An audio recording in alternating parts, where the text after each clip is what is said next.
In Matthew chapter 5, verse 44, Jesus tells his disciples that they should pray for those who persecute you. This is timely instruction for our nation, especially during these turbulent times. But have you ever wondered what praying for your enemies does? After all, they don't see or hear the prayer, so how can it affect them? The wonderful thing about prayer is that you don't have to witness it or even believe in it for it to affect you.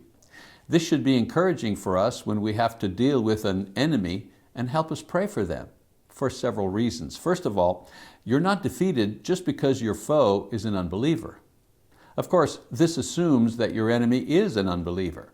In my experience, I have found it easier to forgive and pray for those who don't believe because I'm not expecting them to act like believers in the first place.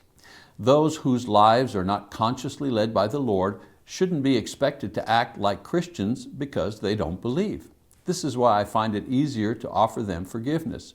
Most times they don't know what they're doing, who they're doing it to, and the consequences they face from an avenging God. I get why Jesus said, "Father, forgive them, for they do not know what they are doing." Luke chapter 23, verse 34. The offense that really hurts is the one committed by a believer in Christ. Many times your worst enemy